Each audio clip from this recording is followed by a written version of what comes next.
نه مخکې ذکر کو امن د رزق نه لوی نعمت دی او چې امن یي د رزق نه به خوند والي او چې رزق یې او امن نه یي نو د هغه رزق نه به هم خوند وانلي خو دلته یې صرف هغه خلک ذکر کړو کوم چې ایمان راوړی دی ولې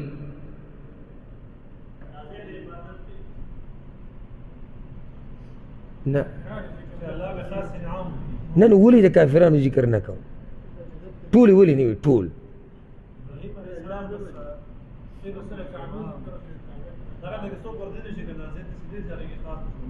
نه یو څو آیت شاته الله وتوي لا ينال عهد الظالمين دا الله اوس زما ګورې ظالمانو ته نه دی شامل نو چې ابراهیم علیه السلام دا واورېدی چې ظالمانو له الله نه ورکوي نو د هغه د زړه ته راغلی چې دا رزق به هم پراخه به ظالمانو له نه ورکوي نو رزق صرف ورکه هغه چاته چې ایمان والا چې قال وی الله ومن كفر او چا چې کفر وکړو فأمتعه قليلا نو فایدې به ورکم هغه ته لږ وخت ثم أضطره إلى عذاب النار بیا به په زور راکاږم عذاب د اور ته وبئس المصير او بد زید ورتک دی دا اور الله ورته وایي نه رزق خو ګوره زه ټول له ورکوم نو د الله رحم او کرم چې کافرانو ته به هم رزق میلاوي څه وخته پورې فایدې شتي قلیله فرق په انجام کې دی چې بیا به زه جهنم ته په دیکو دیکو ګزارم مؤمنان د هغوی دپاره آخرت کې کامیابي وإذ يرفع إبراهيم القواعد من البيت وإسماعيل او یاد کاغه وخت کله چې اوچتول ابراهیم علیه السلام بنیادونه د کور د الله او اسماعیل علیه السلام بنیادونه اوچتول دا مسله موږ مخکې ذکر کړې وه څو ځایونو کې چې دې کې د علماو اختلاف دی چې دا کعبه اول چا جوړه کړې ده چا ویلي ملایکو جوړه کړې ده چا ویلي ابراهیم علیه السلام چا ویلي آدم علیه السلام زما خپل ځاني زړه په دې مطمئن کېږي والله اعلم نوره دا خبره داسې قطعیاتو کې نه ده څوک چې د چا په خبرو په دلایلو مطمئن عمل پې کولی شي داسې غټه مسله نه ده چې دا آدم علیه السلام دا کعبه جوړه کړې ده او په هغې دلیلونه دي یو دلیل دا دی چې وإذ يرفع إبراهيم القواعد من البيت بنیادونه یې راوچتول ما دا چې شتي نښې نښانې شتي خو ده سرې د آبادي راوچته کړې ده دویم دا چې کله ابراهیم علیه السلام خپل بچي پرېښودو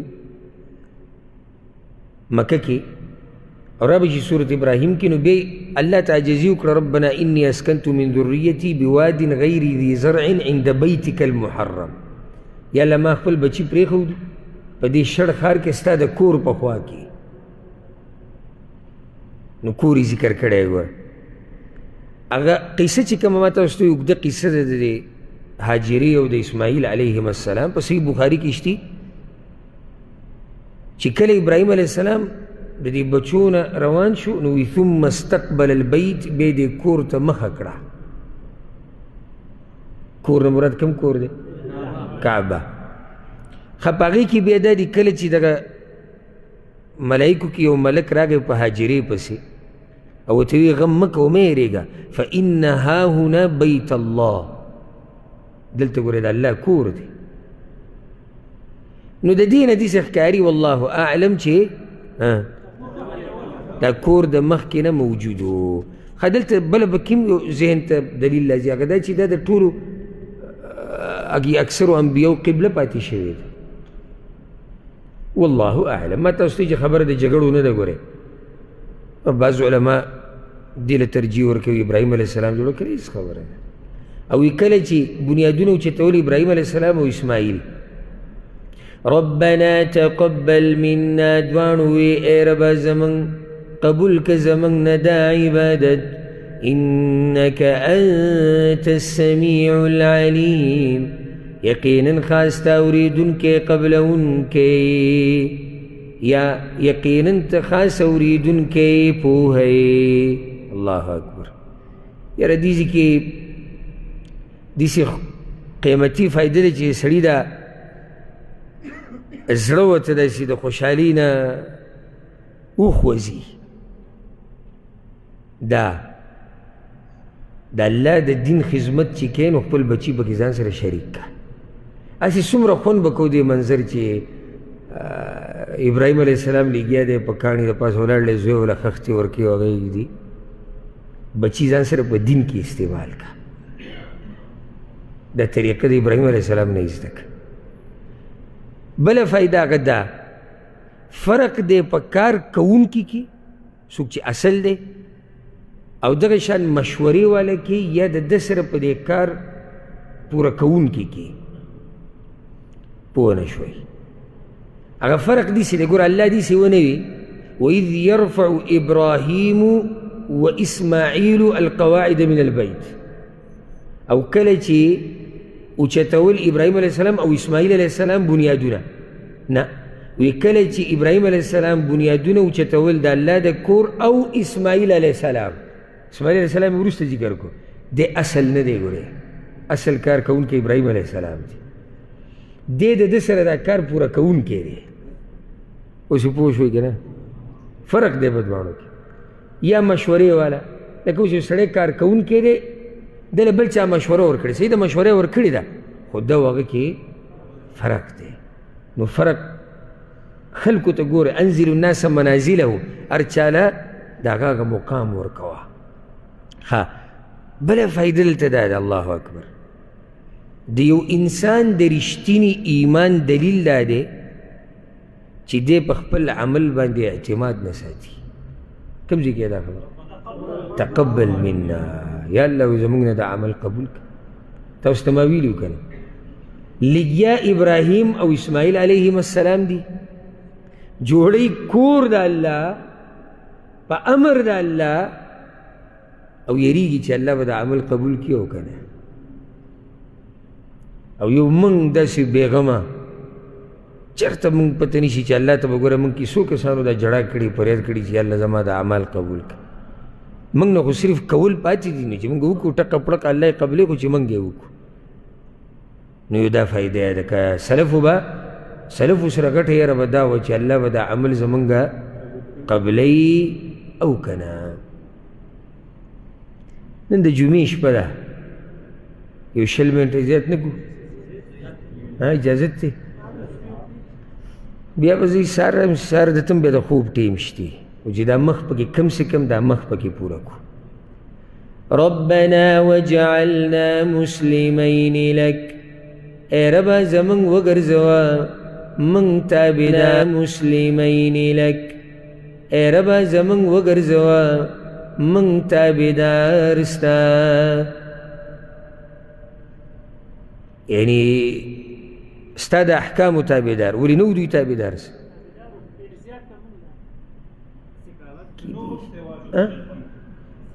استقامت. بارک الله فیک. یا الله په دې لار مضبوط کا. و یا الله موږ دواړه مسلمانان وګرځوه. نو ولې دا کافران او چې دوی مسلمانان نه وي نو بیا څوک مسلمانان دي؟ خو یا الله مضبوط هم کا. دینداره خلک داسې د الله نه غواړي. ومن ذريتنا أمة مسلمة لك، او زمونږ د بچو نه یو ډله تابعداره ستا. د بچو دپاره دعاګانې غواړه. فایده یا الله زمونږ په بچو غم ورسره د بچو دی، یعنې را روان نسل، یا الله په دوی کې یو ډله تابعدار وګرځوه. نو ټولې ولې نه وي چې الله ټول تابعدار وګرځوه؟ بارک الله فیک. الله ورته وایي ظالمانو ته زما لوز نه رسي. نو هغه د دین اندازه ولګوله چې ظالمان به پکې کیدی نشي چې ټول تابعدار وي. قرآن د سوچ کتاب دی. ګوره ستاسو خیال دی که نه چې سوچ پکې کې خوند به درکوي، چې سوچ پکې نه کوي، فکر پکې نه کوي، بیا د خوند نه میلاوي. نو د بچو دپاره همیشه دعاګانې غواړئ ښه، همیشه. او چې الله دوی له هدایت ورکو کېږي به ګنې زمونږ په لاس کې. ګورې چې الله وله هدایت نه ورکوي، والله که وله موږ هدایت ورکو. نو د بچو د پاره همیشه دعاګانې. وارنا مناسکنا او راوښایه موږ ته طریقې د عبادت زمونږ. وتوب علینا او توبه قبوله که زمونږ. انک انت التواب الرحیم یقینا خاص ته توبه قبلونکې مهربانۍ. یا الله موږ ته طریقې د عبادت مناسک یا ځایونه د حلالي چې کوم ځای کې قرباني کې یو روایت کې راځي چې جبریل علیه السلام پسې الله راولېږو او د ابراهیم علیه السلام یې د لاس نه ونیو د لاس نه او دا ټول ځایونه ورته وښو دا صفا ده دا مروه ده دا عرفات دی دلته قرباني کېږي دا مینا ده دلته دې سي دلته دا ټول یې ورته ووایو. دلته فایده علم چې زده کول غواړي که نه صرف دا نه دی چې ته کتاب راوالې د علیم سره کښېنې الله ته پکې فریاد کوو یا الله د خپل دین راته راوښایه چې الله یې درته نه ښایي والله که علیم یې درته وښایي. او بلکې اولنی کار به دا کې چا ته به ووایې الله ته به ووایې بیا اسباب ولټوه. د انبیاو دې اوچت مقام ته ګوره الله د ګناهونو نه ساتلي دی وایي الله توبه م قبوله کوئ ته وایي توبه قبلونکی ذات یې. ربنا وابعث فيهم رسولا منهم اے ربا زمن راولېږه په دوی کې یو رسول د دوی نه. الله څوک راولېږه زموږ پیغمبر صلی الله علیه وسلم په دوی کې یعنی چې د دوی نه یي الله بشر راولېږو او الله پیغمبران رالیږي په انسانانو کې نو چې ملایکو کې وی یا په پیریانو کې وی نو هغه به مناسب نه ودیسي. د الله په هر کار کې حکمت او دا د مشرکانو اعتراضات ترې روان دي پالتو وایي دی په ملایکو کې ولې نه راځو یا الله راولېږه دوی ته پیغمبر د دوی نه بیا ورسره د چا غم دی د بچو غم دی. هسې یو فایده ما نه بیا یېرېږي ذهن ته مې راله که غواړي چې ستا اثر او نښې نښانې پاتې شي که نه نو هغه دومره پاتې کېږي څومره چې ته د الله د دین دپاره لګیا یې. ابراهیم علیه السلام کعبه جوړه کړه صحیح شو که نه خلک ټول ځي طوافونه ترې کوي قیامت پورې دا ثواب پکې هغه ته میلاویږي. خیال م دی که نه نیک عمل معمولي مه ګڼه ګورې دا څومره خلک چې راځي ورته لګي طوافونه کوي د ابراهیم علیه السلام پکې برخه ده. پیغمبر به څه کوي د پیغمبرانو د یو څو کارونه دي یادې کوي. یتلو علیهم آیاتک چې لولي به په دوی باندې آیتونه سته ویعلمهم الکتاب والحکمه او ښودنه به کوي دوی ته ستا د کتاب او د سنت خبرې ویزکیهم او پاکوي به دوی لره انک انت العزیز الحکیم یقینا ته غالب حکمتون والی. دا د انبیاو کارونه دي د الله ایتونه لوستل خلکو ته قرآن خو حکمت نه مراد حدیث دی او په دې ډېر آثار دي د سلفو د صحابه کرامو نه نو ښایي به خلکو ته قرآن او حدیث ویزکیهم خلک به پاکۍ د غلطو عقیدو نه د غلط اخلاقو نه د خباثت نه د فسق او د فجور. نو چې اوس هم څوک تبلیغ کول غواړي نو هغه تبلیغ به قابل قبولي چې به یې کې دا کارونه وي. ومن يرغب عن ملة إبراهيم او مخ ناړی د دین د ابراهیم علیه السلام نه الا من سفیه نفسه مگر هغه څوک چې کم عقل کې خپل ځان یو معنی دا چې ځان په زور کم عقل کې یا دا چې ځان ته نقصان ورکي ځان جاهل کی د حق نه ځان لرې کي هغه سړی د ابراهیم علیه السلام دین پرېښودی شي نور چې هوښیار سړی او حق پیژنې او عمل پې کوي هغه د ابراهیم علیه السلام لار چېرته نه شي پرېښودی ځکه الله د مکې مشرکانو له زوره نه ورکوي چې وایي یو څه کوئ بل څه تاسو خو پرېښودې د ابراهیم علیه السلام لار دا غلر په مشرق او تاسو روان په مغرب دي.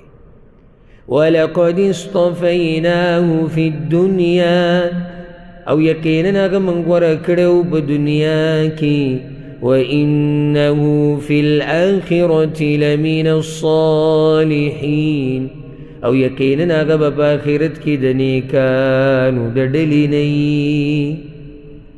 اذ قال له ربه اسلم کله چې ووایي هغه ته رب د هغه تابع شه زما قال ووایي هغه اسلمت لرب العالمین هغه ووایي زه تابع یم دپاره د رب د مخلوقاتو. که پیغمبر هم دی بلکې د پیغمبرانو پلار دی خو د الله بنده دی. یاده کوي دا خبر تابع دی د الله د احکاماتو. او را به شي یو سړی یو عام امتی به ذکر کوي او د ده سره اختیارات دي او دی د الله سره شریک دی او دی دا دی او دی دغه. دلته ابو الانبیا دی او هغه الله ته محتاج دی او الله ته وایي زه ستا تابع یم ستا د احکامو تابع. بله دلته فایده دا یاده که مسلمان ته مسلمان په دې وایي ځکه چې د غاړه یې ښودې ده او غاړه یې ښوده دې ته نه وایي چې کوم ځای کې مې خواهشات مني جو هلته به دینداري کوم چې کوم ځای کې نه مني جو هلته به پرېږدمه. غاړه یې ښوده دې ته وایي که زړه دې غواړي او که نه غواړي وایي که زړه دې غواړي او که نه غواړي که ستا ښځه او بچي غواړي او که نه یې غواړي که د یو ښځې خاوند یې غواړي او که نه یې غواړي که قام قبیله یې غواړي او که نه غواړي که ملک جبه وطن یې غواړي او که نه غواړي ته به کې هغه څه چې الله غواړي. دې ته وایي تابعداري دې ته وایي غاړه یې ښوده. د دې نه علاوه چې بیا څه دي هغې ته غاړه یې ښوده نه وایي. الله اوس ذکر کوي چې په دې باندې په دې عقیده خو ابراهیم علیه السلام او یعقوب علیه السلام خپلو بچو ته وصیت کړی. توحید عقیده دومره اهمه ده چې هغه د مکې مشرکانو پرېښودی. یعقوب علیه السلام ولې ذکر کوي په دې چې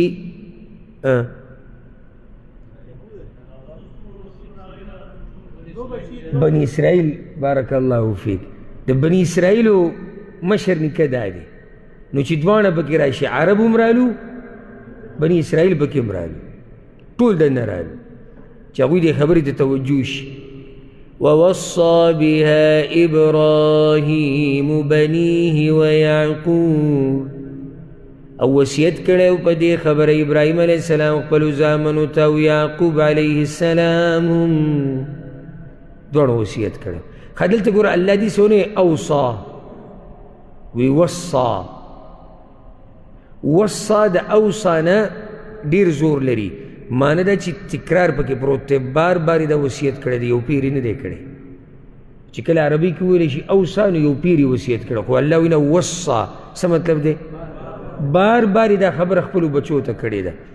څه یې کړې وه بچو ته چې پیسې ډېرې ګټئ که نه جیداد به څنګه تقسیموئ میراث څنګه زموږ دا قیسې دي نه. یا بني ای زما زامنو ان الله اصطفى لكم الدين یقینا الله غوره کړی دی ستاسو دپاره دین اسلام فلا تموتن الا وانتم مسلمون نو ممرئ مگر په داسې حال کې چې تاسو مسلمانان یئ. دا وصیت یې کړی خپلو بچو ته داسې وصیتونه کوئ خپلو کشرانو ته بچیه په دین مضبوط پاتې شه د مرګه پورې. دلته ورته دوه خبرې کوي یو دا چې الله تاسو غوره کړي دا نعمت محسوس کوي وایي د دې دین دپاره الله تاسو غوره کړي بچو ورئ او مړه نه شي مګر په اسلام یعنې ځان مضبوط راټینګ کوي ورئ. بله فایده اعتبار آخر خاتمې له دی نو ځکه یې د مرګ خبره وکړی وي مړه نه شي مګر په اسلام. غم د آخر خاتمې د مسلمانانو سره وي فی الحال غم نه وي ورسره فی الحال زه ښه سړی یم صحیح ده الحمدلله زه اوس ښه سړی یم خو د سبا هېڅ پته نه لګي نو ځکه ډېر غم د کوم وخت کوه آخر خاتمې نو چې د آخر خاتمې ډېر غم کې نو فی الحال به ځان برابر ساتي ولي هلته د آخرې خاتمې پته نه لګي. بارک الله فیک. بچو ته داسې وصیتونو ته ضرورت دی. دوی بیا دا وویې د مکې مشرکانو او د یهودو به هم دا قصه کوله بني اسرائیلو، وی دا خو یعقوب علیه السلام وصیت کړی و چې دا دین مضبوط راونیسئ دا لار، دا موږ چې په کومه لار یو. دروغ په انبیاو باندې جوړول مخکې دا په هغې نمونې هم ذکر شوي مثالونه. كنتم شهداء إذ حضر يعقوب الموت. آیا تاسو حاضر وئ کله چې راغی یعقوب علیه السلام ته مرګ؟ فایده مرګ په ټولو انبیاو باندې راغلی دی او زموږ په رسول وسلم باندې هم راغلی دی. مرګ څنګه مرګ چې په عامو خلکو راځي دا په انبیاو راغلی دی. ها که ژوندي دي انبیا نو هغه په برزخ کې ژوندي دي، خو د دنیا ژوند ختم شوی دی. الله ویلي تاسو ګوره په هغه ټیم ولاړ وایسه چې تاسو وایئ چې یعقوب علیه السلام موږ ته په دې وصیت کړی. دې دروغجنو ته وګوره کنه دومره ګډ دروغ یې په چا ولګول؟ د الله په نبي باندې. وی هغه دا ویلي و ماته إذ قال لبنيه ما تعبدون من بعدي. کله چې هغه ویې خپلو زامنو ته د چا بندګي به کوئ زما نه وروستو. الله اکبر. فایده ستا د هوښیارتوب نښه دا ده او ستا د دیندارۍ نښه دا ده چې ته وخت په وخت د خپلو بچو د عقیدو معلومات کوې. دلته وګوره د مرګ د مرګ په سخته کې د ده نه دا نه دي هېر شوي چې د بچو عقیده معلومه کړي. او داسې سخته وي چې حیران شي ورته سړی چې اورېدو کې او په موږ ټولو به راځي یو پیر پرته ده موږ ټولو ته. په هغه سخته کې د یعقوب علیه السلام نه عقیده نه ده هېره شوې د بچي نه تپوس کې. نو تپوس کوئ د خپلو بچو نه، د خپلو کشرانو نه، د بیبیانو نه، خپلوانو نه. عقیده همه شی ده. بچو وی د چا بندگی به کوئ. ګوره دا تېر شوي آیت کې دا دي چې یا بني ای زما زامنو. دلته فایده دا دی چې پلار له پکار ده او مور له چې د بچو سره خبره کوي نو په مینه محبت دا په بچي باندې ښه اثر کوي. او چې سهار ماښام ورته ته چغې وایې خره، زناوره، خنزیره، بدتمیزه، لیوه، په دغه نه دغه شی جوړ شي. وی ته د ټول عمره دغه ټکي وي. بچي ته خلک مینه محبت ها کارېدو یو انداز دی، د هغې خپل یو وخت دی، هغه خپل وخت. اوس وی بچو وي زما نه بعد به د چا بندګي کوئ چې زه مړ شم؟ زما نه بعد مطلب چې کله زه مړ شم نو بندګي به د چا کوئ؟ قالوا يا هغوی نعبد إلهك وإله آبائك.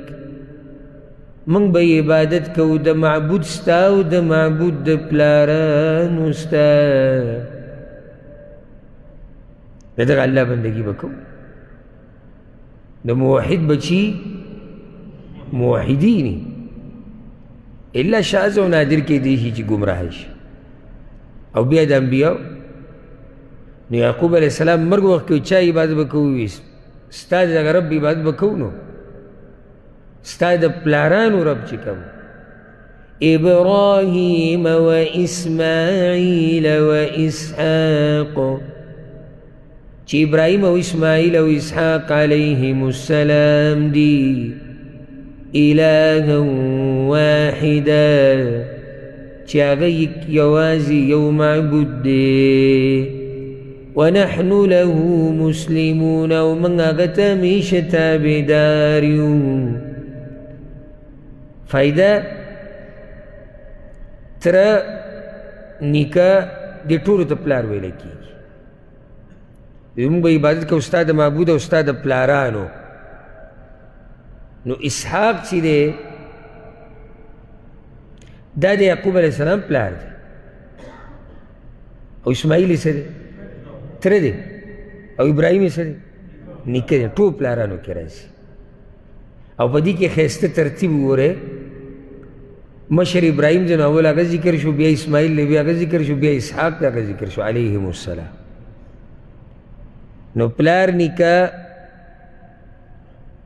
تره د ټولو ته داسې ویلی شي چې پلارانو کې راځي اصولو کې راځي که نه اصول زموږ نه چې کوم بره دي فروع کوم چې زموږ نه لاندې دي اوس د بچي بچی د هغه بچی د هغه بچی او د هغه بچی او د هغه بچی چې څومره دي دا ټول ستا په بچو کې راځي بره چې بیا کوم دي هغوی په پلارانو کې راځي دا بچي داسې نیک عمله او داسې ښه خلک وو د ده بچي څوک وو یوسف علیه السلام او بنیامین او هغه نور لس هلکان دومره نیک عمله ښه خلک وو صحیح دی یو غلطي د هغه نور ورونو نه شوې وه هغه یو وخت کې شیطان خویولي بیا یې توبه ویستې وه د ډېر دغه دپاره چې زموږ دا پلار ښه مطمئن شي او دلته د مرګ زنکدن دی او سخته ده وی ونحن له مسلمون پلاره موږ همیشه د اقرب تابعدار یو بندګي به هم کوو او همیشه ګورې موږ هغه ته تابعدار یو نو الله دلته دا حقیقت بیانوي چې هغه خو دا وصیت کړی و دا تاسو په کومو ګډو وډو روان یې بني اسرائیل شو یا مشرکان د مکې شو تلک امة قد خلت دغه یو ډله وه چې تېره شوې ده د بني اسرائیلو به فخر کو پلانې پیغمبر او پلانې پیغمبر او دا زموږ نیکونه دي او یعقوب علیه السلام زموږ مشر دی او د هغه زوی دیسې او د هغه پلار دیسې دلته به د مکې مشرکان وي ابراهیم علیه السلام دیسې او اسماعیل علیه السلام دیسې او دا قیسې به روانې وي الله ولی هغه ټول هر څه په یو جمله کې ختم کړو دا خو یو ډله د یو امت ته قیسې ختمه شوي ده تېرې شوي دي لها ما كسبت ولكم ما كسبتم هغوی دپاره بدله د هغه څه ده چې هغوی کړی دی او ستاسو دپاره بدله د هغه عمل ده چې تاسو کړی دی هغوی که څه ښه کړي دي بدلې د هغوی ده او سزا هم د هغه تېر شوو خلکو ده او که څه ښه کړي دي تاسو بدله یې ستاسو ده که بد هم کړي سزا یې تاسو ده ولا تسألون عما كانوا يعملون او تپوس به نه کېږي ستاسو نه د هغه عملونو چې هغوی کول تاسو نه د هغوی تپوس نه کېږي د هغوی نه ستاسو تپوس نه کېږي خپل کار وکړئ خپل په دې کار نه کېږي چې تا ډډه لګولې ده چې موږ کې پلانې او موږ کې الله نه دا بس کیسې شروع کړي که نه وایي زموږ نیکه وایي دیوبند نه فارغ نو بیا بعض وایي زموږ چې دی پلانې داسې و هغه داسې و څوک وایي موږ چې دی سیدانو کې راځو نسب د لاسه او بل وایي موږ مولیانو کې راځو او بل څه بل څه هېڅ هم په کار نه راځي چې څو پورې عمل نه یې کړی عمل ته ضرورت ته حدیث کې راځي من بطأ به عملو لم يسرع به نسبه څوک چې د عمل د لاسه شاته پاتې شو قیامت په ورځ نسب یې مخکې نشي بوی او هغه شاعر ناشنا خبره کړې ده ان الفتى من يقول ها انا ذا ليس الفتى من يقول كان ابي ځوان هغه دی چې هغه ووایي زه دا یم هغه ځوان څه ځوان نه دی چې د خپل پلار کیسې کوي زما پلار داسې و د پوخانو کیسې پرېږده پښتانه وي که نه وي دی د بل په اوږې ټوپک یخودی او ډز کوي ته خپله خبره وکړه تا څه کړي دي تا کومه توره والی وایي زما پلار ډېر دینداره و الله دې وبخي زموږ نیکونه وایي ډېر هوښیار خلک و ډېر پوه خلک اوسئ د الله دې وبخي خو ته څه یې ته خپله خبره وکړه نو دا فایده یاده کوي امت زموږ دا امت کې یو وخت کې الله دې امت له زور یا عزت څه ورکړو یو وخت کې همیشه هغه یادول خو موږ له اوس فایده نه راکوي چې څو پورې موږ داسې څه نه کړي چې امت ورسره عزتمند شي نو کوشش خپل پکار دی د پردو کارونو ته مه پرېوځه کل نفس بما کسبت رهینه قرآن کې راځي هر نفس به د قیامت پر ورځ په خپلو اعمالو کې راګیري سبا به انشاءالله